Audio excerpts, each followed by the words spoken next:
Nazreen, welcome to Kashmir in Focus. I am Dr. Amjad Ayub Mirza and you are watching MATV. आज हमारे guest जो हैं वो एक ऐसी शख्सियत हैं जो किसी तारफ के मोहताज नहीं, लेकिन इससे पहले मैं आपको एक वाकया सुनाना चाहता हूँ। और वाकया ये है कि एक रोज एक 8 साला बच्चा अपने कजन्स के साथ अपने घर में वादी कश्मीर में अपने घर में कैरम बोर्ड खेल रहे थे और अचानक उनको पटाखों की आवाज आई। तो उन्होंने बच्चे ज़ाहिर है क्यूरियस होते हैं, इससे पहले कि वो बच्चे अपने कमरे से बाहर आकर देखते कि पटाखे कौन फोड़ रहा है, उनके कानों में उनकी जो चाची थी उनकी रोने धोने की आवाज आई, जिससे वो अलर्ट हुए और वो बाहर जब आए तो उन्होंने उस बच्चे ने देखा कि उसकी जवां साल माँ जो है, उस 8 साल बच्चे की जवां साल माँ और उसका चाचा खून में लथपथ कमरे में पड़े हैं। उनको आतंकवादियों ने गोलियां मार दी। आतंकवादी उनके घर में पानी मांगने आए थे। उनकी वालदा जब पानी लेकर वापस आई तो उस वक्त एक घटना हुई, लेकिन उस बच्चे ने हिम्मत नहीं हारी और वो बच्चा ये अज़म लेकर जवान हुआ कि उसने वादी कश्मीर से हकीकी खबरों का जो है वो एक सिलसिला शुरू करना है। उसने सच बताना है और सच बोलना है और वो एक दिन एक बहुत बड़ा सहाफ़ी बनेगा। उस बच्चे ने आज जवान होकर द रियल कश्मीर न्यूज़ के नाम से एक ऑनलाइन न्यूज़ पोर्टल शुरू किया है, जो देखते ही देखते पूरे देश में जो है एक ऑथेंटिक न्यूज़ पोर्टल के हवाले से अपना सिक्का जमा चुका है। मेरे साथ आज मौजूद हैं द रियल कश्मीर न्यूज़ के फाउंडर, डायरेक्टर और वादी कश्मीर से हमसे जुड़े हुए हैं साजिद यूसुफ साहब। साजिद यूसुफ साहब, अस्सलाम वालेकुम, वेलकम टू द शो। वालेकुम सलाम। कैसे हैं आप? जी शुक्र अल्हम्दुलिल्लाह। सबसे पहले तो आपका बहुत बहुत शुक्रिया कि हमारा शो लंदन से होता है और आप इंडिया से जुड़े हुए हैं। इंडिया में इस वक्त सुबह का 1 बजा है, तो आपको हमने ये जहमत दी, लेकिन हमारा यहाँ पे इस वक्त प्राइम टाइम होता है। तो thank you very much for taking the pain. मैं गुफ्तगू का आगाज आज आपसे शुरू करना चाहूंगा। मैं जानता हूं आपके लिए ये इंतहाई दर्दनाक होगा, इससे दोबारा बार बार गुजरे होंगे आप इस घटना को याद करने से, लेकिन हमारे जो दर्शक हैं जो आपको शायद अभी प्रॉपरली नहीं पहचानते यूरोप और डायस्पोरा में, उनके लिए मैं चाहूंगा कि आप वो वाकया जरा बताइएगा कि क्या हुआ था उस दिन जिस दिन आपकी वालदा ने शहादत नोश फरमाई। देखिए, तब मुझे अभी भी वो डेट याद है, 29 अक्टूबर 2002 था तब साल, जो मुझे अभी भी याद है। शाम का जो टाइम था 7:15 जो शाम का टाइम होता है, उस टाइम ये वाक़ा ये हुआ था, रौनमा हुआ था। देखिए, हम कुछ अपने कजन्स वहां पे हम उनके घर पे बैठे थे। एक्चुअली लगभग हमारी जो उस दिन छुट्टियां चल रही थी, स्कूल की छुट्टियां चल रही, मैं खुद श्रीनगर में पढ़ता था उस टाइम, तो हम छुट्टियां मनाने के लिए चाचा के घर चले गए।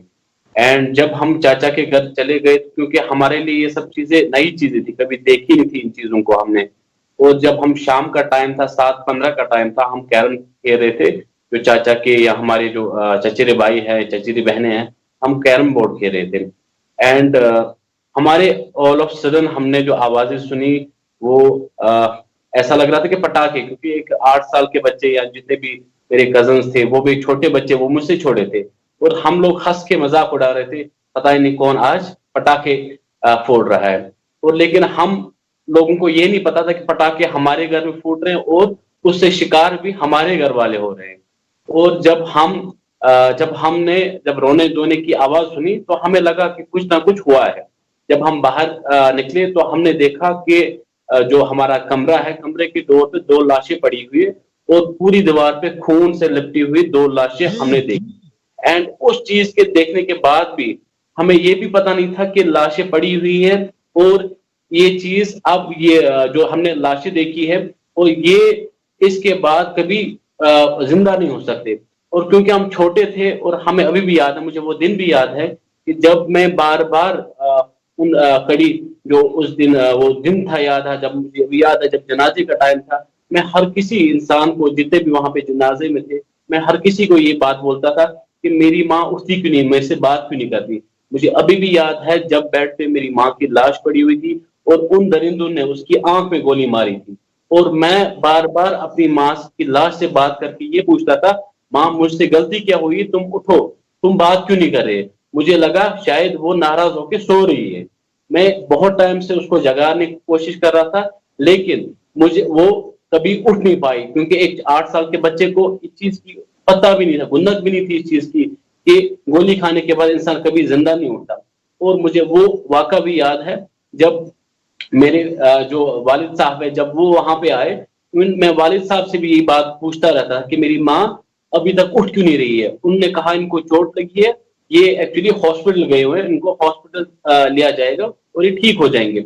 एंड जब जनाजे का टाइम था, मुझे बोला गया कि ये आखिरी टाइम है जिस टाइम आपको अपनी माँ को देखना है, आप अपनी माँ की कब्र पे आप मिट्टी डालिए। एंड 8 साल के बच्चे को ये नहीं पता था कि वो अपनी माँ को खुद अपने हाथ से दफना रहा है और उसकी माँ कभी उससे वापस नहीं आ सकती। और मेरे जो चचेरे छोटे भाई थे, उनने जब देखा कि उनके जो वाले जो मेरे चाचा जान थे, जब उनने अपने उनके वालिद साहब थे, उनके सीने पे जब उन्हें 2 गोलियां देखी, उनमें खून से लटका हुआ उनका जो जिस्म देखा उन लोगों ने, एंड उन लोगों में मुझे अभी याद है, मेरी चचेरी बहन, मेरी बहन, वो तब बेहोश पड़ी हुई थी जब उनने ये सब, क्योंकि हमसे बड़ी थी, वो बेहोश हो गई उस टाइम। एंड फिर जब हमने देखा कि हमारे घर पे पूरा रोना स्टार्ट हो गया, फिर पता चला हमें कि जो दरिंदे थे, पाकिस्तान स्पॉन्सर टेररिस्ट मैं उनको बोलता हूँ, जो हमारे घर में घुस के उन लोगों ने मारा। और मुझे अभी वक्त याद है कि जब मैं वहां पे था, वो लोग सबसे पहले जब घर के अंदर घुस गए, उन्होंने मेरी माँ से पानी मांगा। एंड पानी मांगते मांगते जैसे मेरी माँ पानी लेने के लिए गई, तब तक उन लोगों ने मेरे चाचा के सीने पे 2 गोलियां मारी। जैसे ही मेरी माँ दरवाजे से वापस आई, उसने उन लोगों को पहचान लिया, क्योंकि वो उनको लगा, क्योंकि जब उन्हें आवाज दरवाजे पर पहुंची, उन लोगों ने उसको पहचान लिया। एंड ऑल ऑफ सडन उन लोगों ने मेरी माँ की आंख पे गोली मार दी। एंड उस चीज को लेके फिर उसी रोज, मतलब उसी टाइम वो फिर भाग गए। एंड जब लोगों का वहां पे कहर मचा, लोगों का रोना धोना वहां पे स्टार्ट हो गया, तो फिर हमें पता चला कि कुछ ना कुछ खोया हुआ है। और मैं आपसे, मतलब जितने हमारे दर्शक हमारे देख रहे हैं, मैं एक चीज उनको बताना चाहता हूँ कि ऐसा नहीं है कि मैंने एक गोली की वजह से मैंने अपनी माँ खोई है, मैंने अपना बचपन खोया हुआ है। एक 8 साल के बच्चे, और आज मैं 26 साल का हो गया हूँ। और आप देखिए, 8 साल की उम्र में माँ खोई हुई है और आज मैं 26 साल का हुआ हूँ। और उस दौरान मैंने अपनी जिंदगी कैसे बसर की हो, मैं उस जगह रह रहा हूँ जिस जहां अगर मैं अपनी माँ का जो, मतलब जो गम है, अगर मैं वो जाहिर करना चाहूँ, उस पे भी यहाँ लोग जो हमारे यहाँ पे पड़ोसी देश, सो कॉल्ड पड़ोसी देश, वो यहाँ पे जब हमें देखते रहते हैं, हम बात करते रहते हैं, हमें जो अपना गम है, माँ का जो गम है, जब हम वो दुनिया के सामने जाहिर करते हैं, और उस टाइम हमें खौफ करके हमें साइलेंस किया जाता है। जो ये लोग गन की नौबत से, गन की जो इनका मजल होता है, गन की मजल से हमें साइलेंस, हमारी वॉइस को दबाते रहते हैं, क्योंकि ये नहीं चाहते कि कश्मीर का कोई अवाम जो इनकी गोली से मरे वो बात करे, क्योंकि इन लोगों ने इतने कश्मीरियों का कत्ल आम किया हुआ है जिसका कोई अंदाजा नहीं है। तो आपने अपनी गुफ्तगू के दौरान जिक्र किया कि ये पाकिस्तान से आए हुए आतंकवादी थे, दहशतगर्द थे। आपने ये अंदाजा कैसे लगाया कि ये पाकिस्तान से इनका ताल्लुक था? देखिए, क्योंकि मेरे को अभी भी याद है कि जब उनने पानी मांगा, स्टार्ट में जब पानी मांगा, क्योंकि वो थोड़ा वो पंजाबी पश्तून कर रहे थे, पाकिस्तानी जो वहाँ की जो लैंग्वेज होती है वो सब यूज कर रहे थे, क्योंकि मेरी माँ जो थी वो एक टीचर थी, क्योंकि उस चीज को उर्दू शुद्ध वो सब वो चीज जानती रहती थी। तो इसीलिए मेरी चाची ने उनको बताया कि मुझे इनकी लैंग्वेज समझ नहीं आती, आप इनसे बात कीजिए, ये क्या चीज मांग रहे हैं। फिर मेरी माँ जब वहां पे गई, फिर उन लोगों ने वहां पे पता चली, फिर मेरी जो चाची थी उसने फिर ये चीज जिक्र की कि इन लोगों ने पहले मुझसे पानी मांगा था, और बात जो इनकी लहजे, जो इनकी जबान थी, वो मुझ में समझ नहीं है। तो इससे दूर से पता चलता है कि वो पाकिस्तान स्पॉन्सर टेररिस्ट थे। पाकिस्तान स्पॉन्सर टेररिस्ट थे। तो जो आप बता रहे हैं, ये आपके साथ जो दुर्घटना हुई है, जो जुल्म हुआ है, जो बर्बरियत हुई है, तो इसकी कोई इन्वेस्टिगेशन हुई? उसके बाद कोई पकड़ा गया इस सिलसिले में? कोई मुकदमा चला? किसी को सजा हुई? देखिए, पकड़ेंगे किस लोगों को? हम लोगों का, ये पूरी कश्मीर की आवाम, पूरी दुनिया जानती है कि यहाँ कितने लोगों का कत्लेआम किया गया, यहाँ पे नन्हे नन्हे बच्चों को मारा गया। यहाँ पे आज तक किस को इंसाफ यहाँ पे मिला? मैंने आपको अपनी बात रखने से पहले आपको ये बोला कि जो भी इनके खिलाफ आवाज उठाएगा, जो भी अपने खोए हुए जो उनका जो दर्द है उस पे बात करेगा, ये लोग उसको भी मार देंगे। यहाँ पे अपनी बात रखना एक जुर्म है। अगर यहाँ पे कोई भी अगर अपना फॉर एग्जांपल मैंने अपनी वालिदा खोई है, अगर मैं वालिदा की डेथ एनिवर्सरी पे फेसबुक पे या किसी पे पोस्ट भी डला दूं, उस पे मारदार करके ये लोग डरा धमका के मुझे साइलेंस कर लेते हैं। और मुझे नहीं लगता कि मतलब यहाँ पे इंसाफ मिल सकता है, क्योंकि इंसाफ किस चीज से मांग सकते हैं? इन जैसे दहशतगर्दों से जिनने कश्मीरियों का कत्लेआम कर दिया, जिनने कश्मीरी बहुत सारे कश्मीरी अवाम को उनने गुमराह कर दिया, जिनने एक जो माँ होती है लखती जिगर होती है उसका लखती जिगर छीन लिया। आप उन लोगों से कह रहे हैं कि इंसाफ मिलेगा? कश्मीर में इन जैसे लोगों में कभी इंसाफ नहीं मिल सकता। अगर हमें इंसाफ मिलेगा वो रोज महशर के दिन हम इनसे इंसाफ मांगेंगे और इनको उस दिन खड़ा करेंगे और इनसे जवाब देंगे। तो आप ये बताइए कि ये जो एक खौफ व हरास की फिजा कश्मीर में फैली हुई थी 90s में और फिर आगे आपकी वालदा के शहादत और चाचा के शहादत तक, तो ये एब्रोगेशन ऑफ 370 के बाद कुछ थोड़ा सा लोगों में हौसला आया है? कोई बोलता है, कोई किसी में जुर्रत आई है, कोई थोड़ा सा आतंक कम हुआ है, या अभी भी वही ट्रेंड चल रहा है जो आप बता रहे हैं? देखिए, सबसे बड़ी जो बात है कि यहाँ 370 के बाद एक लोगों में एक जबान आई, जो जबान इन लोगों ने लोगों से छीनी हुई थी, वो जबान लोगों के पास आई। क्योंकि 370 एक ऐसा लग रहा था जैसे वो एक मतलब इनके लिए मतलब वो बैकअप जैसा था, जैसे टेररिस्ट के लिए इनके लिए बैकअप था। पर 370 हटने के बाद जो यहाँ के कश्मीरी जो नेशनल कश्मीरीज है, जिनने अपने घर वाले खोए हैं इस टेररिज्म की वजह से, जिन लोगों ने पीस पे काम किया है, या जिन लोगों ने जो पॉलिटिकल एक्टिविस्ट की बात मैं करूँ, आप छोड़िए दूसरों की, यहाँ तो पॉलिटिकल आइडियोलॉजी पर लोगों को मार दिया जाता है, यहाँ तो पूरी फैमिली को मारा जाता है। अगर एक घर का कोई फैमिली घर का कोई सदस्य अगर कोई पॉलिटिकल पार्टी से जुड़ा हो, उसकी पूरी फैमिली को मार देते हैं ये लोग। और दूसरी चीज मैं आपको बता दूं कि 370 हटने के बाद बहुत सारे कश्मीरी यहाँ सामने हैं, उन लोगों ने जरूरत की इन जैसे लोगों को एक्सपोज करने के लिए, और उन्होंने एक जरूर भी इतना भी मतलब डर भी उनमें नहीं है कि ये लोग आज मतलब कल को हमारी फैमिली पे डाल सकते हैं। बिकॉज कश्मीरी अब वो कश्मीरी रहा जो 90s में इन लोगों ने बंदूक की नोक में दबा के रखा था। अब कश्मीरी जो कौम है वो आवाज उठाएगी और इन लोगों को घर घर की इनको ठोकरें मिलेगी और इनको एक्सपोज करके रहेगी। आपने कहा कि अब कश्मीरी कौम जो है वो जाग गई है और वो मिलके इन लोगों को एक्सपोज करेगी, तो कश्मीरी कौम के अंदर कश्मीरी पंडित भी आप उनको भी शामिल समझते हैं? जी बिल्कुल, कश्मीरी पंडित का अगर आप जैसे आपने जिक्र किया, अच्छी बात आपने उनका जिक्र कर लिया, क्योंकि अगर हम 90s की बात करें, मुझे लगता है कश्मीरी पंडित के साथ जो जुल्म हुआ है वो आज तक कभी कोई भूल नहीं सकता, क्योंकि मुझे पता है होने का डर, मुझे पता क्या होता है, और उन लोगों ने 90s में कैसे उनके साथ क्या हुआ होगा उसका मुझे अंदाजा है। और जब हम कश्मीरी की बात करते हैं, इसमें कश्मीरी पंडित भी आता है, कश्मीरी मुस्लिम भी आता है, कश्मीरी सिख भी आता है, क्योंकि ये तीनों कम्युनिटी कश्मीर में रहते हैं। और तीसरी दूसरी बात है, क्योंकि कश्मीर एक ऐसी जगह है जहां पे हर कोई किसी मजहब के लोग रहते हैं। और मैंने आपको ये चीज भी बताई कि कश्मीर में सिर्फ कश्मीरी मुसलमान का कत्ल नहीं हुआ, कश्मीरी पंडित का भी कत्ल हुआ, कश्मीरी सिख्स का भी कत्ल हुआ। वो भी जो पाकिस्तान स्पॉन्सर टेररिस्ट थे, उन लोगों ने यहाँ पे पहले बात कश्मीरी पंडित को भी मार दिया, कश्मीरी मुस्लिम्स को मार दिया, और आज भी कश्मीरी मुस्लिम्स को मार रहे हैं। ऐसी बात है कि कश्मीरी पंडित या कश्मीरी मुस्लिम्स को आज ही मार रहे हैं, आज ही मार रहे हैं, क्योंकि ये लोग आज ये लोग इन बौखलाहट आई हुई है, इनको 370 हटने के बौखलाहट आई है, क्योंकि इनके पास बचा नहीं है और गवर्नमेंट इन लोगों की कमर तोड़ दी। अब दूसरी चीज है 370 हटने के बाद जो कश्मीरी मुस्लिम हो, कश्मीरी पंडित हो, वो खुल के बोलते हैं, उनसे डरते नहीं है। इन लोगों ने रिसेंटली एक अजय पंडित का कर दिया, एक कश्मीरी पंडित जो पिछले 30 साल से कश्मीर से नहीं निकला था, वो उसने इलेक्शन लड़ा था और कश्मीरी मुस्लिम से उसको इलेक्शन में जितवाया था। तो 30 साल से त्राल के एरिया में वो इलेक्शन लड़के वहां पे सरपंच था, और इन पाकिस्तान स्पोर्ट्स टेररिस्ट ने उस बेचारे को भी मार दिया जो कश्मीरी मुस्लिम्स के बीच में रह रहा था, जिसको जो उसको अपनापन लग रहा था। और जो भी उस ट्रायल में जो वोटर्स थे वो कश्मीरी मुस्लिम्स थे। उनने कभी यहाँ पे जो कश्मीरी यहाँ का कौम है, अवाम है, वो कभी किसी को रिलीजन के नाम पे नहीं बांटता। ये वही लोग है पाकिस्तान स्पोर्ट्स टेररिस्ट जो पाकिस्तान है, जो कश्मीरियों को रिलीजन पे डिवाइड कर रहे हैं और कश्मीरियों को जिहाद के नाम पे लड़वा देते हैं। आप कह रहे हैं कि ये वही लोग हैं दहशतगर्द जो कि कश्मीर में जो कि पाकिस्तानी स्पॉन्सर्ड हैं, लेकिन जब हम मीडिया में देखते हैं, बीबीसी में देखते हैं या पाकिस्तान के मीडिया को देखते हैं, तो उसके अंदर तो जो जुलूस निकल रहे होते हैं या जो बड़े बड़े जनाजे हम देखते हैं उनमें पाकिस्तान के झंडों में लपेट के इनको दफन किया जा रहा है। कोई दहशतगर्द जिसको हम बोलते हैं वो मारा जाता है तो उसको पाकिस्तान शहीद बोलता है और उसकी फुटेज चलाते हैं कि देखें हजारों लोग उसके जनाजे में शामिल हुए हैं। फिर वो ये दिखाते हैं कि जी लोग आजादी का नारा लगा रहे हैं, पाकिस्तान जिंदाबाद का नारा लगा रहे हैं। तो ये मुझे एक तजाद सा नजर आता है कश्मीर की सोसाइटी में। इसको आप कैसे देखते हैं?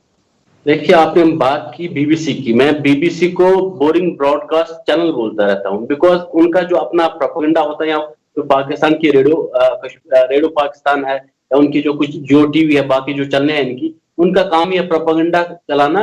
क्योंकि जो चीज उनको खुद से नहीं, जो चीज इनको आर्मी और आईएसआई इनको करवाती है, वो उनकी ट्यून पे चलते हैं वो। क्योंकि वो लोग यहाँ, उनके पास कोई डेमोक्रेसी नहीं है, कोई आजादी नहीं है, क्योंकि वो गन की नौबत पे वो कुछ भी कर देते हैं।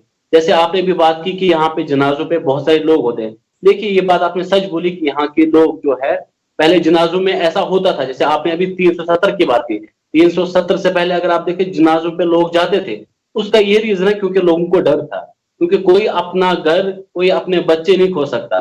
फॉर एग्जाम्पल, अगर आप ये देखते हैं कि कोई बंदा घर से बाहर नहीं निकल रहा है इनके जनाजे पे, ये लोग तो शाम को उसको मरवा देंगे, क्योंकि इनके इतने सोर्सेज यहाँ पे हैं, इनके इतने एजेंट्स यहाँ पे, इनके इतने स्टूडेंट्स यहाँ पे बैठे हैं, ये तो कभी भी किसी को मरवा सकते हैं।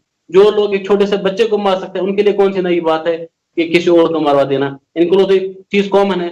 देखिए, आप कह रहे थे अभी कि ये पाकिस्तान जिंदाबाद के नारे। देखिए, मैंने आपको ये कहा कि bad elements are in every society. ये जो है, मैंने आपको पहले कहा, पाकिस्तान स्टूडेंट्स कश्मीर में भी है।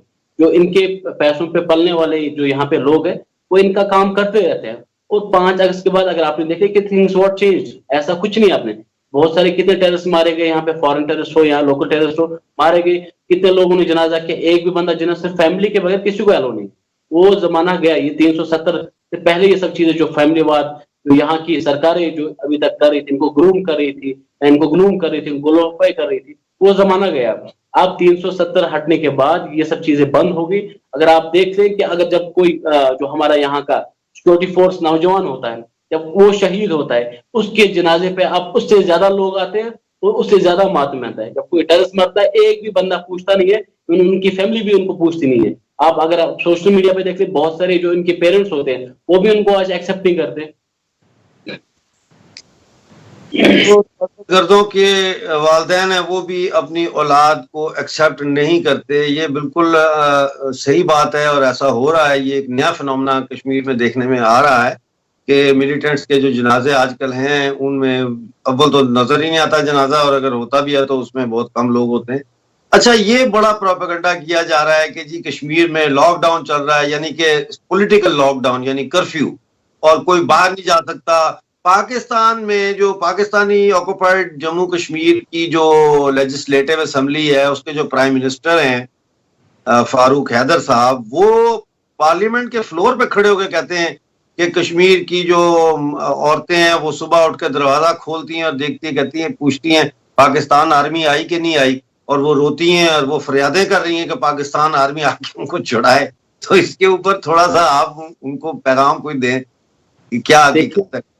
देखिए, ये जो मैंने आपको कहा, जो वहाँ की जो पाकिस्तान जो वहाँ के हुक्मरान है, वो बेवकूफ है। और वो बेवकूफ अपने लोगों को बना रहे हैं। यहाँ के लोग तो बेवकूफ नहीं है, उनको पता है ये लोग क्या करते रहते हैं। और जैसे आपने कहा कि वो फ्लोर ऑफ पार्लियामेंट, उनका काम ही है, जब जो बंदा फ्लोर ऑफ पार्लियामेंट पर झूठ बोले, वो आवाम को क्या कर लेगा? आवाम को तो धोखा ही दे देगा। रही ये जो बात करते रहते हैं कि कश्मीरी लोग ये सब हमारे, वो वेट करते रहते हैं कि हम दरवाजा खोलते रहते हैं कि पाकिस्तानी आर्मी आ गई है। पाकिस्तानी आर्मी तो जब कबाली से यहाँ आए थे, तब भी इनको मार दार के भगा दिया था। तब कश्मीरी लोग, वही कश्मीरी लोग थे जिन लोगों ने इनको लात मार मार के यहाँ से भगा दिया था। तब कोई बाहर का नहीं था, कश्मीरी आवाम थी। और ये लोग वो चीज भूल गए हैं कि जो तब की बात है। अब मैंने आपको पहले कहा, ये पहले 370 से पहले की बात कर रहा हूँ, जब से मुझे लगता है 40-50 साल पहले पुरानी की बात करूँ। ये तब वाला कश्मीरी जब इनको लात मार के भगा सकता है, आज वाला कश्मीरी तो इनको काट देगा। इनको तो इन लोगों को इसका एहसास भी नहीं है कि ये लोग अपने मुफाद के लिए, जब इनके पास अपनी जो इनका जो है कंट्री है, उसमें उनके पास भेजने के लिए कुछ नहीं है, तो ये लोग कश्मीरी इशू को डिस्कस करते हैं। कश्मीर इशू क्या है? That's the creation of Pakistan. इन लोगों ने कश्मीर इशू क्रिएशन किया है। ये लोग यहाँ उग्रवाद, ये लोग इनको सेपरेटिज्म, और ये लोग इन चीजों को यहाँ बढ़ावा, ये तो हमारे जो यहाँ के अवाम है उनको ड्रग्स में मुब्तला कर रहे हैं। अगर आप देख लें कि कितना ड्रग्स ये लोग यहाँ पार से भेज रहे हैं, हमारे जो अवाम है उनको मुब्तला कर रहे हैं ड्रग्स में। ये तो खुद को एक्सपोज कर रहे हैं। हमने ये पहले भी बात की है दूसरे प्रोग्राम्स में मैंने और अपने शो पे भी कि ये जो दहशतगर्द हैं इनके जरिए हेरोइन और दूसरी जो चर्स और इस तरह की ड्रग्स हैं ये स्मगल की जाती हैं, और खास तौर पर जब क्रॉस बॉर्डर फायरिंग होती है, पाकिस्तान जब करता है शुरू, तो उस वक्त ये टेररिस्ट भी भेज रहे होते हैं और माल भी स्मगल कर रहे होते हैं। ये क्या इसमें कोई सच है? देखिए, अगर आप देख ले, मतलब मुझे अभी याद है 5 अगस्त के बाद की बात है। 5 अगस्त के बाद भी एक ऐसा इंसिडेंट, एक रोनमा हुआ था जो हुआ था कुपवारा साइड में। उसके बाद कुपवारा में जो ये ब्राउन शुगर जो पाया गया उस साइड में, वो भी लश्कर के जो टेररिस्ट वहां पे पकड़े गए थे। एक तो उनके कब्जे से 2 करोड़ रुपए पकड़े गए थे हथियार बारी मकदम पे, और 100 करोड़ का उनके पास ड्रग्स पकड़ा गया था, जो हंदवारा पुलिस ने उनको पकड़ा गया था। अगर आप रिकॉर्ड चेक कर लिया, हंदवारा पुलिस ने जितना भी ड्रग्स था, उनने खुद बयान किया कि हम लश्कर तैयबा से बिलोंग करते हैं, क्योंकि इन लोगों के पास अब यहाँ पे पैसे नहीं है, तो हथियार ये एक साइड से वो जो ड्रग्स ला के हमारे यहाँ पे बच्चों को खराब करते हैं, उनसे पैसा लेके ये हथियार लेते हैं और फिर उसी हथियार से हमारे बच्चों को मरवा देते हैं। उन्हीं हथियारों से बच्चों को मरवा देते हैं, बच्चों को ड्रग्स पे डाल दिया है। यानी कि ये जो कश्मीर की आज़ादी की सो कॉल्ड तहरीक है, बेसिकली ये एक माफिया है, टेररिस्ट माफिया, जो ना सिर्फ असले की स्मगलिंग बल्कि ड्रग्स की स्मगलिंग भी करता है। और उसके लिए उन्होंने पूरी वादी जो है उसमें एक ऐसा खौफ का माहौल खड़ा करने की कोशिश की पिछले 30-40 साल में, जिसको कोई चैलेंज ना कर सके। लेकिन साजिद यूसुफ बता रहे हैं कि 370 की एब्रोगेशन के बाद हालात काफी साजगार है। नाजरीन, आप देख रहे हैं कश्मीर इन फोकस, ये है MATV चैनल। मैं हूं डॉक्टर अमजद अयूब मिर्जा। हमें एक ब्रेक की तरफ जाना है। जब ब्रेक से लौटेंगे तो और भी डिटेल में हम साजिद यूसुफ से बातें कश्मीर के हवाले से पूछेंगे। Don't go away.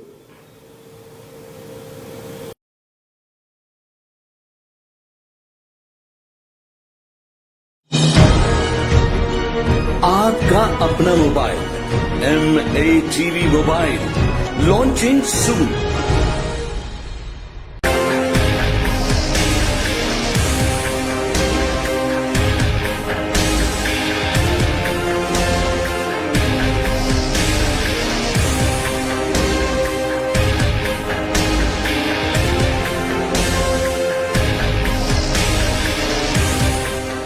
यूके में हिंदी का पहला अखबार जगत वाणी। Air India introduces additional flights from London Heathrow to Mumbai and a new direct flight from London Stansted to Mumbai from 14 February 2020. Fly in luxury on Air India Dreamliner with extra legroom in economy and flatbeds in business class. For attractive fares, contact your travel agent now or visit airindia.in. Heston Hyde West London के सबसे शानदार hotels में से एक, with 303 air conditioned rooms and suites, one of the largest banquet spaces in London, meeting room for up to 1200 people, conferences, musical function, weddings या कोई भी gathering, मनपसंद भोजन, शानदार आयोजन और बेहतरीन वेन्यू, 400 गाड़ियों की पार्किंग के साथ। Heston Hyde. For bookings, call 0208 572 1818. चलो घर बनाते हैं और आपको मिलवाते हैं आपके अपने बिल्डर से। Singh brother builders, contract Jaswant Singh ठेकेदार।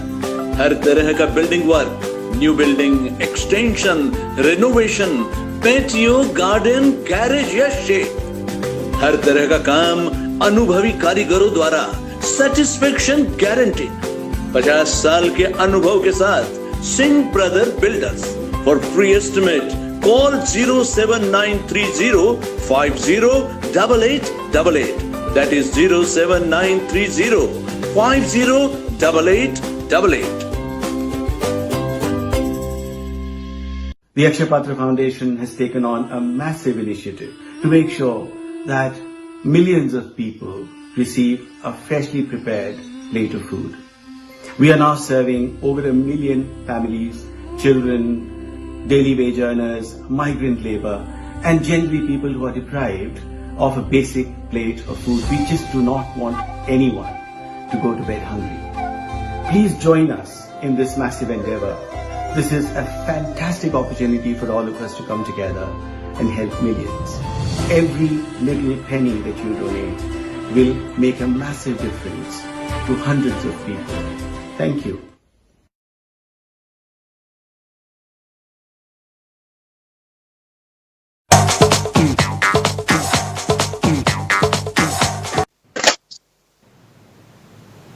नाज़रीन, वेलकम बैक। आज कश्मीर इन फोकस में हमारे मेहमान हैं साजिद यूसुफ।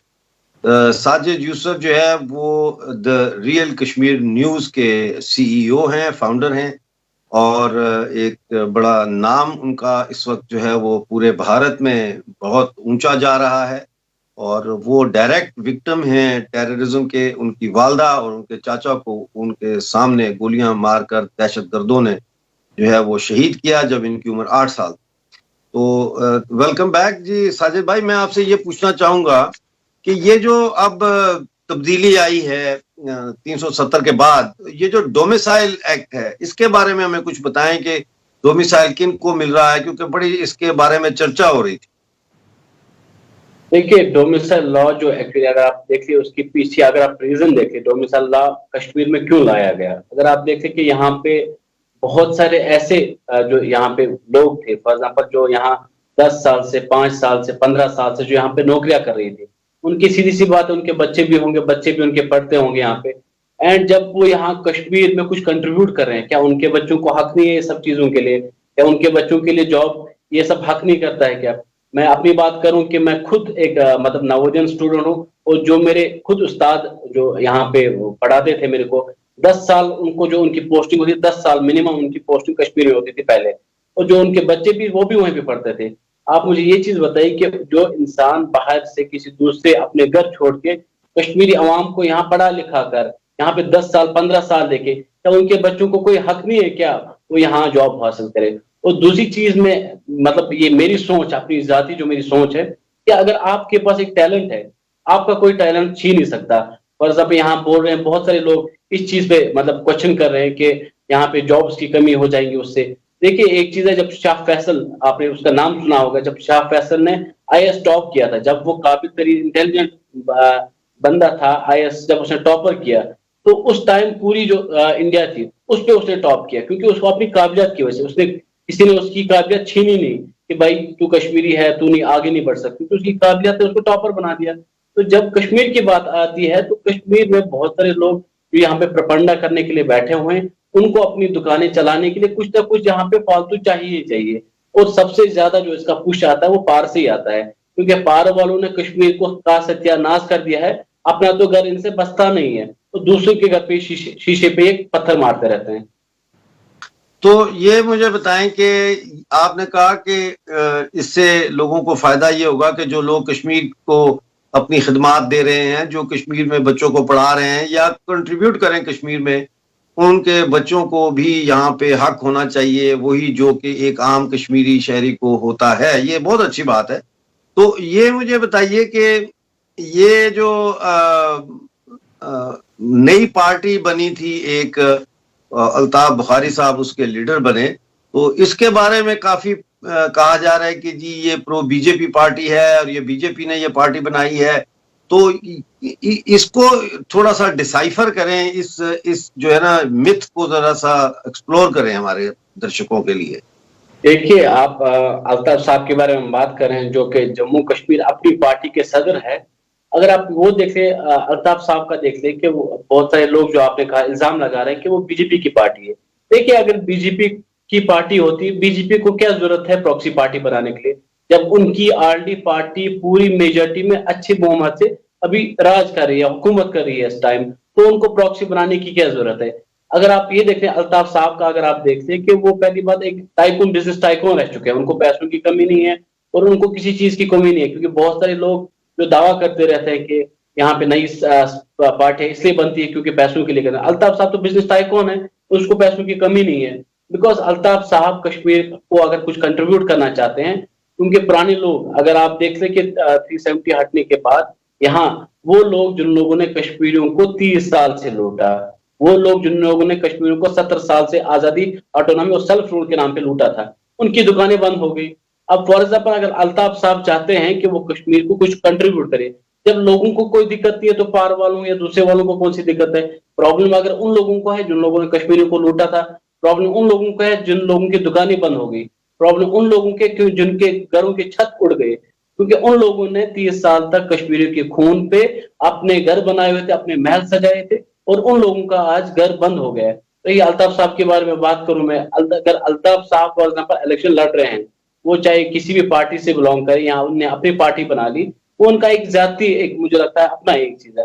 और हम यहाँ पे बैठने वाले, यहाँ जो हमारे जो यहाँ पे बात करते रहते हैं, उन पे इल्जाम लगाते हैं, मुझे लगता है वो डिसाइड नहीं करेगी, यहाँ की जनता डिसाइड करेगी। हमारे पास एक डेमोक्रेसी है, हमारे पास एक इलेक्शन, जो हम इलेक्शन करवाते, फेयर इलेक्शन करवाते, हमारे पास एक नियम है, हमारे पास एक वोट है।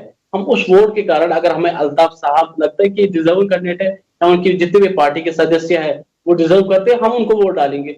हमें अगर लगता है कि नहीं डिजर्व, इसमें दिस प्रोसेस, तो आप प्रोसेस इस चीज को नहीं ठुकरा सकते। आप ये नहीं पहले डिसाइड कर सकते कौन प्रॉक्सी है कौन नहीं प्रॉक्सी है। Let the people decide. Let the people decide, बिल्कुल एग्जैक्टली। डेमोक्रेसी में तो अवाम ही डिसाइड करती है। मुझे ये बताइए कि ये जो अब सिचुएशन है वादी में, इसके बारे में अचानक ये खबरें आने लग गई हैं कि जो नए लेफ्टिनेंट गवर्नर आए हैं मनोज सिन्हा, इन्होंने बड़ा ग्राउंड में, फील्ड में जाके काम करना शुरू कर दिया और बड़ा टर्न अराउंड आ रहा है। तो क्या ये सच है या ये भी एक पब्लिसिटी स्टंट है? देखिए, कश्मीर की हिस्ट्री में आज तक जो हमारे अपने लोग थे, देखिए हम जब बात करते हैं कि जो हमारे पहले साबिका जो हमारे सीएम्स रह चुके हैं या बाकी चीज, उन लोगों ने तो हमें कभी वफा हमारा किया नहीं। तो जो हमारे लेफ्टिनेंट गवर्नर, जो हमारे मनोज जी जो आए हुए हैं यहाँ पे, मैं इनके बारे में आपको एक खास बात बता दूं कि मनोज जी एक ऐसे इंसान है जो लेफ्टिनेंट गवर्नर होके भी आज तक वो हेलीकॉप्टर उन्होंने यूज नहीं किया।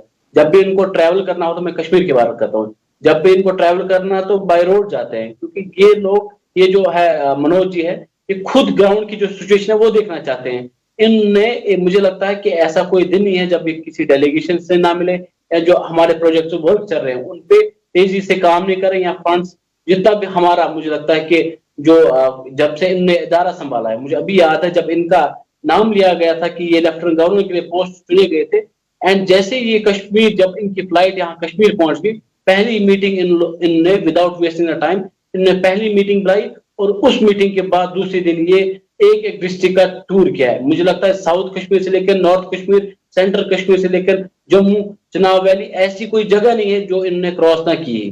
और रही जो आप कह रहे थे कि जो मनोज जी का काम करने का था, देखिए मनोज जी ने, मुझे लगता है कि जो इनका एक एक्सपीरियंस था, गवर्नमेंट अगर इनको, सेंट्रल गवर्नमेंट इनको यहाँ पे लाया, कुछ सोच समझ के लाया होगा। क्योंकि एक चीज मनोज जी का है जो यहाँ पे उसका एक्चुअली बैकग्राउंड, पॉलिटिकल बैकग्राउंड, और हमारे जो फॉर्मर यूनियन मिनिस्टर भी रह चुके हैं, उनका एक अच्छा एक, अगर आप देखें, और इनको अगर आप देखें कि एक मैगजीन निकली थी यहाँ पे, जो टॉप 10 मैगजीन है इंडिया की, उनमें उनका नाम दिया था एक most honest politician of India, उनमें इसका खिताब दिया गया था।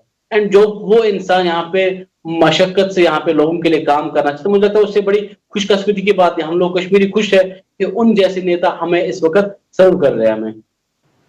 तो आप कैसे देखते हैं अब्दुल्ला फैमिली और मुफ्ती फैमिली का पॉलिटिकल फ्यूचर जो है, उसको आप कैसे देख रहे हैं? देखिए, उनका फ्यूचर तो पूरा बर्बाद है। अगर आप देखें इन दिनों उनके स्टेटमेंट से आपको पता चला उनकी दुकानें बंद हो गई है, और एक काइंड ऑफ फ्रस्ट्रेशन जो इन लोगों में आई है। मैंने आपको पहले कहा, यहाँ पे जो यहाँ पे लोगों को आज तक मरवाया गया, एक कुछ लोग ऐसे थे वो आजादी के नाम पे मरवाते थे, कुछ लोग ऐसे थे ऑटोनॉमी के नाम पे मरवाते थे, और कुछ लोग ऐसे थे सर्फ रूल के नाम पे मरवाते थे। मैंने आपको 3 लोगों का जिक्र किया, उसमें अब्दुल्लास भी आते हैं, मुफ्तीस भी आते हैं, और सेपरेटिस्ट हमारे भी आते हैं। तीनों का मैंने जिक्र कर लिया। और 370 के बाद एक चीज, अब 370 एब्रोगेशन ऑफ आर्टिकल 370 हो गया, तो इन लोगों के जो ये ऑटोनॉमी सेल्फ रूल के बारे में बात है, वो चीज तो ऑटोमेटिकली खत्म हो गई। अब इनके पास कुछ लोगों को बेवकूफ बनाने के लिए, लोगों को बेचने के लिए इनके पास कुछ है नहीं। अब ये वही वापस वो ड्रामा कर रहे हैं कि हम रिस्टोरेशन ऑफ 370 करेंगे, दैट इज इम्पॉसिबल। अगर कुछ भी करें that is impossible. And the things, अब लोगों को बेवकूफ बनाने के लिए सब चीजें कर रहे हैं। अगर आप ये चीज बता रहे, आप लोगों की बात छोड़िए, जब पीडीपी 370 के बाद 31 लोग पीडीपी से रिजाइन कर गए, जो इनके टॉप 10 जो लीडर्स थे। अगर आप एनसी के बाद में बात करें, इनकी जो ग्राउंड जो इनकी डेमोक्रेसी, ग्राउंड रूट जो इनकी सी, उन लोगों ने रिजाइन करके इनने दूसरी पार्टियां ज्वाइन की। जैसे अल्ताफ बुखारी साहब की बात करूं मैं आपके, हम उससे पहले डिस्कस कर रहे थे, अगर आप अल्ताफ साहब की पार्टी देखें, उनमें से बहुत सारे लोग तो पीडीपी एनसी वही लोग हैं, वो निकल चुके हैं वहां से, क्योंकि उनको एतराज था पीडीपी और इनके ने, क्योंकि इन लोगों ने कश्मीरियों को बर्बाद करके रखा था। दिल्ली में ये लोग भारत माता की जय, वो कश्मीर में ये आजादी के नाम पे यहाँ पे लोगों को मरवाते थे। इन लोगों की दुकानें बंद हो गई और इस आउट ऑफ फ्रस्ट्रेशन जो भी काम करे, इस आउट ऑफ फ्रस्ट्रेशन, क्योंकि इन लोगों के पास अब कुछ बचा नहीं है। मैं तो मतलब खुद सोच रहा हूँ कि मतलब इनका जो फ्यूचर है आने वाले वक्त में, इन लोगों की फ्यूचर सबसे ज्यादा बदतर होगी, क्योंकि इन लोगों ने, इनके हाथ पे कश्मीरी लोगों का खून है। लोगों के हाथ पे कश्मीरी लोगों का खून है, माय गॉड। अच्छा, मुझे ये बताएं कि आप, मैं थोड़ा सा आपकी जाती जिंदगी के बारे में, कि आपने ये जो शुरू किया द रियल कश्मीर न्यूज, ये आइडिया कहाँ से आया? देखिए अमजद साहब, सबसे पहले मैं आपको मतलब एक चीज ऐड करना चाहता हूँ। मैं पेशे से वकील हूँ, और एक वकील होने के नाते मतलब ये बहुत सारा एक सरप्राइज है कि एक वकील होने के नाते मैंने all of sudden news agency कैसे स्टार्ट की, क्योंकि मेरे पास इसका एक्सपीरियंस भी नहीं था। मैं आपको इस चीज के बारे में बता दूं कि जब मैं ऑलमोस्ट 12वीं क्लास में पढ़ता था, तो मुझे एक ऑफर आया था, एक दिल्ली के एक लीडिंग न्यूज़पेपर ने ऑफर किया था आर्टिकल लिखने के लिए। तब मुझे ये चीज पता नहीं था कैसे लिखते हैं, क्या लिखते हैं। तो मैंने एक आर्टिकल लिखा था, मुझे अभी याद है, मुफ्ती मोहम्मद सईद पे एक आर्टिकल पहला था मेरा जो मैंने लिखा था उस पर। एंड उस पे जब मैंने अपना नाम देखा मैगजीन पे, तो खुश हो गया, एक अप्रिसिएशन जैसा, मेरे को खुशी जैसा, मैं अपना नाम जब देखा मैंने, तो उसके बाद मेरे को एक अच्छा जैसा लगना लगा, तो मैं लिखने लगा। जो लीडिंग न्यूज़पेपर्स है, बहुत सारे इंटरनेशनल जो न्यूज़पेपर, उनके लिए भी लिखना स्टार्ट कर लिया मैंने। एवं उसके बाद जब वो स्टार्ट हुआ, तो फिर उसके बाद एक मीडिया हाउस है आईसीएन के नाम से, वो इंटरनेशनल एक है, उनने मुझे ऑफर किया था एज ए रिपोर्टर काम करने के लिए। एंड जब मैंने एज ए रिपोर्टर काम कर लिया, फिर मैं आर्टिकल्स, मैंने 2 आर्टिकल, मुझे अभी याद है, मैंने 2 आर्टिकल्स लिखे थे। एक इंसिडेंट हुआ था, उस पर मैंने आर्टिकल लिखा था। एंड उसके बाद मुझे रिपोर्टर से डायरेक्ट ब्यूरो चीफ जे बनाया गया। देन ब्यूरो चीफ के बाद फिर मैंने उसके बाद कर लिया काम, फिर उसके बाद मैंने सोचा मुझे एक कश्मीर में एक ऐसी आवाज खड़ा करनी है, क्योंकि बहुत सारे कश्मीरी मेरे जैसे हैं जिनकी आवाज दबाई जाती है, जिनके पास कोई प्लेटफॉर्म बात करने के लिए है। अगर आप रियल कश्मीर के बारे में बात कर लें, रियल कश्मीर में एक आपको एक अलग ही कुछ चीजें मिलेंगी। फॉर एग्जाम्पल, एक उसमें एक कॉलम हमने रखा हुआ प्राइड ऑफ कश्मीर, जिसमें हम कश्मीर के वो नौजवानों को हम बूस्ट देते हैं, उनको जगह देते हैं, जिन लोगों के पास टैलेंट है लेकिन उनको कोई प्लेटफॉर्म नहीं मिलता है उनको इस चीज करने के लिए। हम उन लोगों की स्टोरी बना के दुनिया के सामने जाहिर करते हैं कि जो जिस कश्मीर के बारे में आप बात कर रहे हैं, असली कश्मीर तो ये लोग है।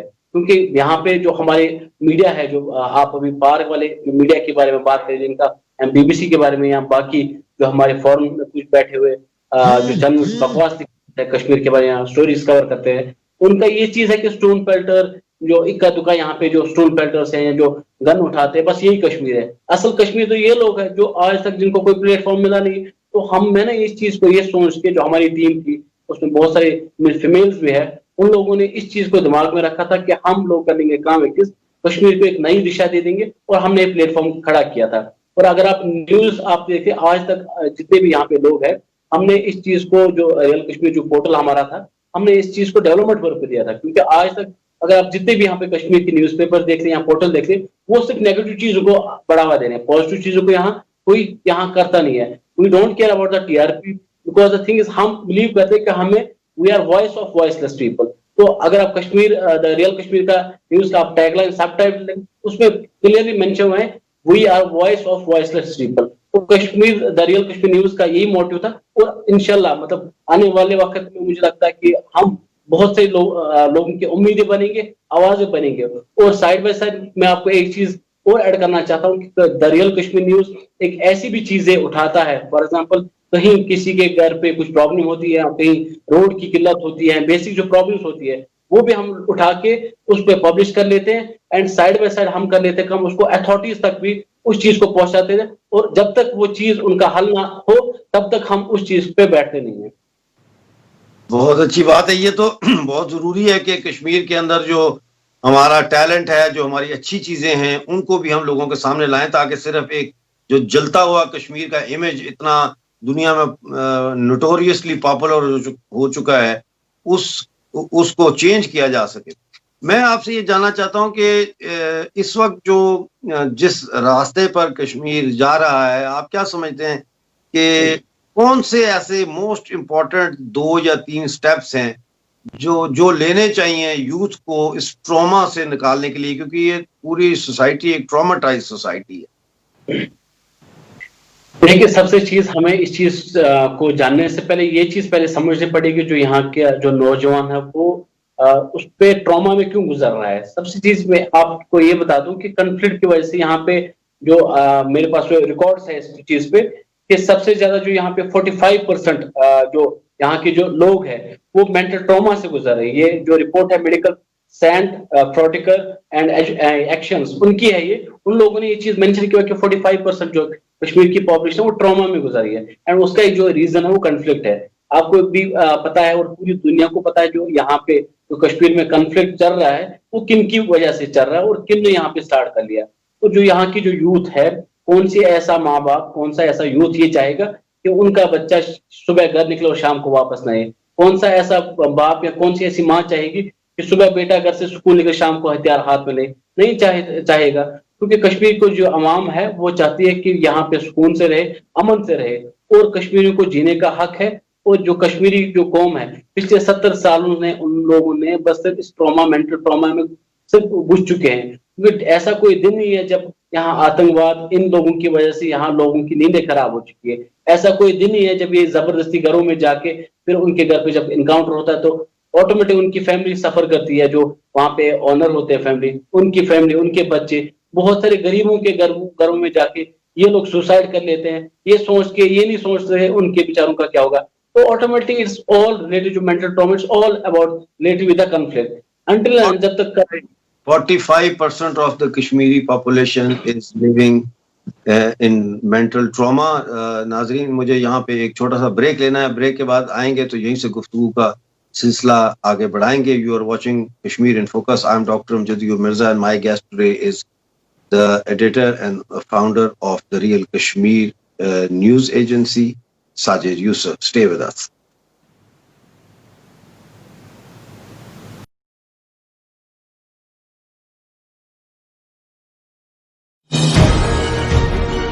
आपका अपना मोबाइल MATV मोबाइल लॉन्चिंग सून।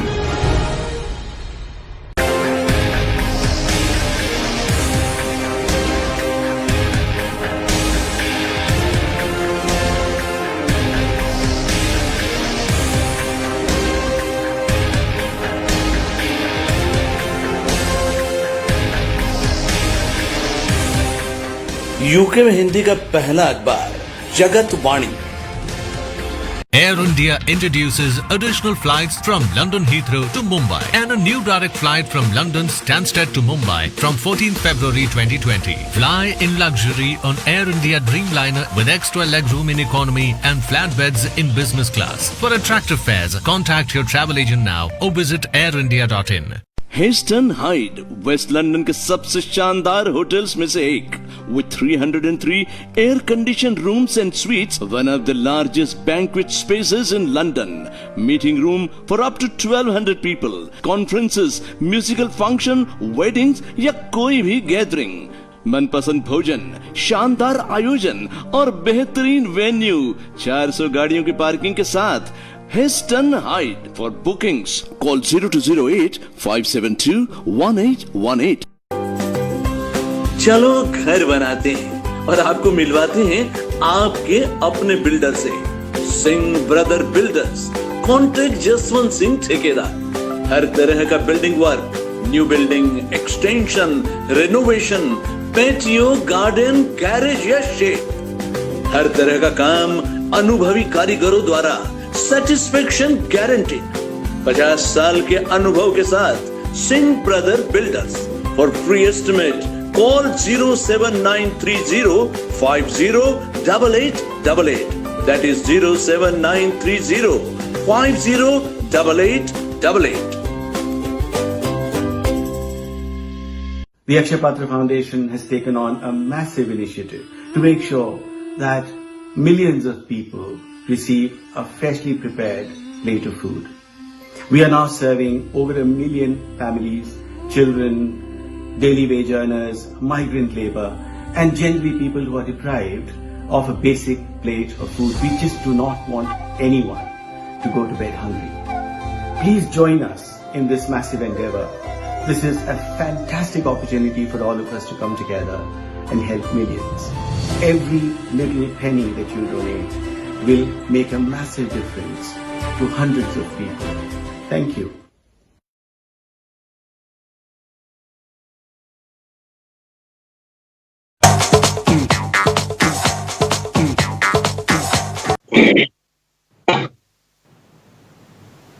वेलकम बैक नाज़रीन, आप देख रहे हैं कश्मीर इन फोकस। मैं हूं डॉक्टर अमजद अयूब मिर्जा और आज मेरे गेस्ट हैं साजिद यूसुफ जो कि द रियल कश्मीर न्यूज़ के फाउंडर हैं। बात का सिलसिला वहीं से शुरू करते हैं कि 45% जो आबादी है कश्मीर की वो मेंटल ट्रॉमा से गुजर रही है। आप फरमा रहे थे, क्वेश्चन मेरा ये था कि कश्मीर के अंदर क्या होना चाहिए, अब आगे कैसे हम आगे बढ़ें कि कश्मीर के को जो ये शौक में है इसको शौक से निकाला जाए, नॉर्मलाइज किया जाए लोगों की लाइफ को। देखिए, जैसे मैंने अभी जो आपको मैंने आंकड़े बता दिए 45% जो पॉपुलेशन है उसमें सबसे ज्यादा अगर आप पॉपुलेशन देखें वो यूथ की आती है। तो इट्स ऑल, मैंने आप जब आपको कहा कि जब ट्रॉमा की बात है तो it's all about the conflict, क्योंकि कन्फ्लिक्ट के साथ ये इसके साथ मर्ज है और इसके साथ वो एक्चुअली आपस में ये मेल जो रखते हैं। रही जब हम बात करते हैं कि मतलब इस चीज को आप कैसे दूर करें, क्योंकि पिछले 30 साल से जो हमारे नौजवान ने या हमारे जो वालिदीन हैं या बाकी चीज जो हमारे रिश्तेदार हैं उन लोगों ने सिर्फ इस चीज में गुजरे हुए हैं। अब ऐसी कौन सी चीज है जिससे हम इन चीजों को बाहर निकाल सकते हैं? देखिए, अगर आप 30 साल के बारे में देखें, यहाँ पे सिर्फ हमने इन चीजों को देखा, वायलेंस देखा, ब्लड शेड देखा। उस चीज के पास हमारे पास कुछ ऐसा कुछ चीज नहीं था जो देखने को मिला। बट 370 के बाद एक चीज होप है हमें कि गवर्नमेंट जो है वो यहाँ पे मेंटल ट्रॉमा सेंटर्स बना लेगी। और सबसे ज्यादा इंपॉर्टेंट चीज मेरे को अभी याद आई कि जो यहाँ पे सिनेमाज है, जो हमारे सिनेमाज 90s में होया करते थे, उन लोगों को दहशतगर्दों ने उस चीज को भी उनको जला के उनको बंद कर दिए। एंड मुझे लगता है कि मेंटल ट्रॉमा जब यहाँ के लोग हैं, क्या उनको हक नहीं है कि शाम को मूवीज देखना? क्या उनको जब हम अपने टीवीज पे, जब हम अपने फोन से, आजकल पूरा हमारे पास पॉकेट टीवी है, तो मुझे लगता है बड़े स्क्रीन में देखने में कोई दिक्कत है नहीं। और हम वो 90s या पुराने वो 10-100 साल पुराने वो लोग नहीं है, क्योंकि अब things got change with the passage of time. तो मुझे लगता है कि इस time it's a need of hour कि हमारी जो गवर्नमेंट है वो कश्मीर में एक नई जो पीवीआर सिनेमाज है जो या बाकी जो पुराने थे यहाँ पे, जो उनको फंक्शनल करने की जरूरत है ताकि जो यहाँ की यंग जनरेशन है वो एंजॉय करे। तो पार्क्स, बाकी चीज यहाँ पे कुछ पार्क्स है लेकिन उनको थोड़ा बहुत मॉडिफाई करने की जरूरत है ताकि यहाँ पे जो कल्चर है और यहाँ की जो यूथ अवाम है तो शाम को टहलने निकले, इतना उनको ये टेंशन ना रहे।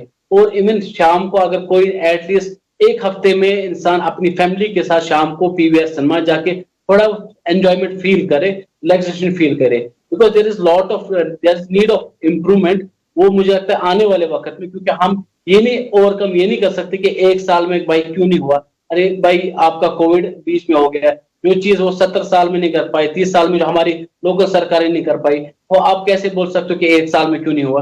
मुझे लगता है कि आने वाले वक्त में जिस हिसाब से मैं पेज देख रहा हूँ सेंट्रल गवर्नमेंट या हमारी जो लोकल एडमिनिस्ट्रेशन है या उन जितने भी पुलिस या बाकी चीज जितने भी हमारी अथॉरिटीज है यहाँ पे, इन हिसाब से मैं उनकी पेज देख रहा हूँ। आने वाले वक्त मुझे इतना पूरा अंदेशा है और इसी शो पे हम तब नेक्स्ट टाइम भी इसी चीज पे बात करूंगा और आपसे डिस्कस भी करूंगा इस चीज पे कि एक साल के भीतर या 2 साल के भीतर में गवर्नमेंट ने कौन कौन सी चीजें बात की जिस चीज पे हमने ऑलरेडी बात की हुई थी। जी, तो अभी हम देख रहे हैं कि एक तो आपने सिनेमा का जिक्र किया, ट्रॉमा सेंटर्स का जिक्र किया, तो इसके साथ साथ मेरा ख्याल है खेलों के मैदानों को भी दोबारा से रिफर्बिश करना चाहिए, डल झील की सफाई भी अब होनी चाहिए। देखिए, खेलों के मैदान के बारे में मैं बात करूं, गवर्नमेंट जो हमारे एलजी साहब है, एलजी साहब ने कल ही एक तो पहली बात बारामूला में एक इंडोर स्टेडियम प्लस हंदवारा में अपना एक इंडोर स्टेडियम वहां पे कायम करने का उनने वहां पे पैसे भी दे दिए। प्लस हमारे यहाँ एडवाइजर साहब है फारूक खान साहब ने कल ही को यहाँ पे indoor stadium plus water sports के लिए उन लोगों ने कल इनॉग्रेशन की श्रीनगर में। तो डिफरेंट ऐसा नहीं है कि मतलब स्पोर्ट्स या बाकी चीज, ऐसी चीजें यहाँ पे पहले से ही थी, but after the application of article 370 government ने इन चीजों को मॉडिफाई किया है। लार्ज स्केल पे यहाँ पे हमारे बच्चे खेलेंगे, क्योंकि अभी कोविड चल रहा है, उसके बाद आपको खुद महसूस होगा कि कुछ डेवलपमेंट हुई है कि नहीं हुई है। तो आप जैसा जानते हैं जो POJK है और गिलगित बल्तिस्तान है जो पाकिस्तान की ऑक्यूपेशन में है, क्योंकि 22 अक्टूबर 1947 को पाकिस्तान ने रियासत पर हमला करके तो वेस्ट जम्मू पे कब्जा कर लिया और गिलगित बल्तिस्तान पे कब्जा कर लिया और वो कब्जा आज तक जारी है। तो वहां के लोगों के लिए तो ये वाटर स्पोर्ट स्टेडियम्स और इंडोर स्टेडियम्स और सिनेमा ये अजीब लगेगा, क्योंकि जो आजाद कश्मीर है वहां तो सिनेमा नहीं है, गिलगित बल्तिस्तान में भी सिनेमा नहीं है, ना कोई वाटर स्पोर्ट है, ना कोई वहां पे ट्रेन स्टेशन है, ना कोई रेल की पटड़ी है, ना आजाद कश्मीर जिसको बोलते हैं, ना वहाँ आजाद कश्मीर में जो है वो कोई एयरपोर्ट है। लोग इस्लामाबाद जाते हैं, फिर वहां से टैक्सियों में बैठ के जाते हैं, रास्ते में लुट जाते हैं। तो इस वक्त पाकिस्तान में आज पार्लियामेंट के सामने एक मुजाहरा किया है central union of journalist Jammu Kashmir की तरफ से, और उसमें जो सहाफ़ी हैं वहाँ के एक अखबार है उसके सहाफ़ी हैं, उनका नाम है एजाज अब्बासी, वो गए थे press information department PID Islamabad, वहां पे उनके ऊपर जो है वो उनको ज़दोकोब किया गया, तशद्दुद किया गया। उसके बाद जो है वहाँ मुजाहरों का एक सिलसिला शुरू हो गया और हम देखते हैं कि कल पूरे जो POJK है उसमें कोई डिस्ट्रिक्ट कोई शहर ऐसा नहीं था कल जहाँ पे मुजाहरे ना हो रहे हों, बल्कि कई शहर जैसे हजीरा है, पलंदरी है, यहाँ पे तो 2 मुजाहरे हो रहे थे। एक मुजाहरा तो सहाफ़ी के लिए जस्टिस के लिए हो रहा था और दूसरे मुजाहरे वहां पे बिजली ना होने की वजह से जो लोगों को परेशानी है उसके लिए हो रहा था। तो क्या आप कोई एक मैसेज देना चाहेंगे या क्या आप कहना चाहेंगे अपने उन साथियों को, उन शहरी भाइयों को, बहनों को, माओं को, बुजुर्गों को जो अभी तक पाकिस्तान की ऑक्यूपेशन में है? आप तो आजाद हैं, हम ऑक्यूपाइड हैं, क्या आप हमारे लिए मैसेज हमारे लोगों के लिए?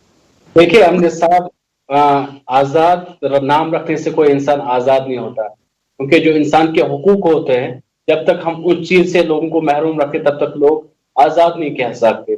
जैसे आपने अभी बात की POK की बात की, आपने गिलगित बल्तिस्तान की बात की, क्योंकि अभी भी पाकिस्तान के कब्जे में है। जब भी ऐसा कोई दिन नहीं है, जब मैं सोशल मीडिया स्क्रॉल करता रहता हूँ, ऐसा कोई दिन नहीं है जब मुझे ऐसी खबरें ना मिलती हो कि आज उसका बेटा आज एबडक्ट हुआ, आज इस एजेंसी ने इसको मार दिया। ऐसा तो कॉमन है इस चीज वहां पे। और आप बहुत सारी मतलब आपने एक उम्दा बात की कि मतलब हम जब मतलब ये कंपेयर करते हैं जो हमारे इंडियन वाला जो कश्मीर है, जब हम POK से हम कंपेयर करते हैं तो मुझे लगता है मतलब हम तो इस हिसाब से जन्नत में है।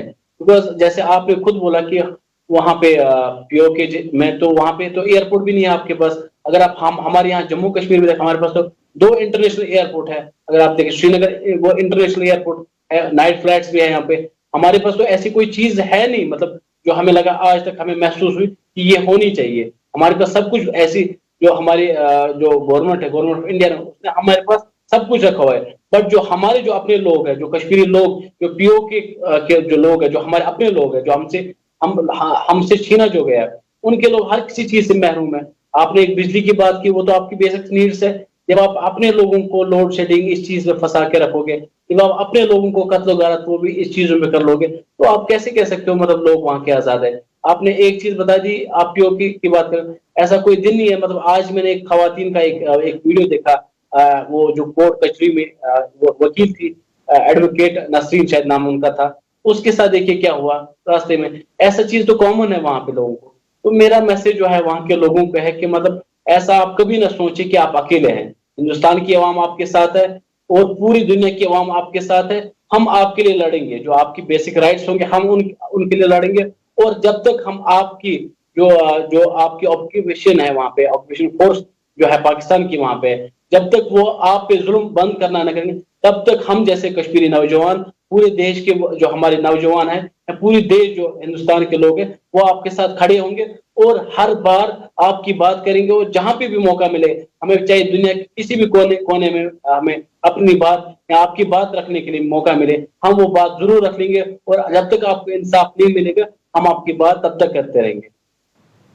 ये तो बहुत अच्छा मैसेज दिया आपने। वहां के हमारे जो यूथ है और जो लोग हैं उनके लिए तो ये बड़ा सरप्राइज होगा, क्योंकि जो बातें आप कर रहे हैं ये बातें तो पहले वहां से जो जहादी हैं वो कश्मीर के बारे में करते थे कि कश्मीर पे हिंदुस्तान का कब्जा है और हम आपके भाई हैं और हम आपके साथ खड़े रहेंगे।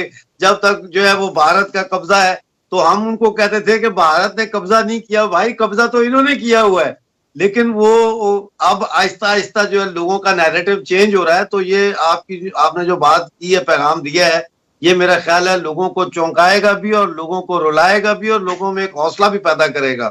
देखिए इस वक्त जो है वो हमें जम्मू और कश्मीर के अंदर जो एक थोड़ी सी पिछले दौर में जो ये आतंक की वजह से थोड़ी दूरी पैदा हुई है, इसको भी तो करीब करना है। इसको कैसे करीब करेंगे आप? देखिए, यहाँ पे जो कश्मीर या बाहर के जो हमारे मतलब अन्य राज्यों के लोग जो है, जब हम बात करते हैं फॉर एग्जाम्पल कश्मीरी जब बात करते हैं तो ऐसा मतलब महसूस होता है कि कश्मीरी टेररिस्ट होगा। Because the thing is Pakistan ने हम लोगों को इतना बदनाम करके रखा है, हम लोगों को ऐसी लेबलें दी गई कि ऐसा लगता है कि हर कोई कश्मीरी आतंकवादी है। भाई आतंकवादी तो हम नहीं है। फॉर एग्जाम्पल मेरे पास तो कोई गन नहीं है, मैं तो एक कलम थाम रहा हूँ।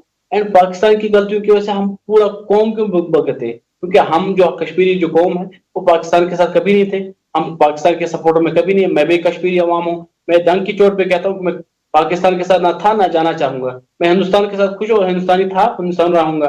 और रही जैसे आप बात करें जम्मू एंड कश्मीर के बारे में बात करें, लेकिन मैंने आपको ये चीज कहा कि यहाँ पे जो अवाम, जम्मू की अवाम है, कुछ चीजें हैं जो इन चीजों को फीस लगी।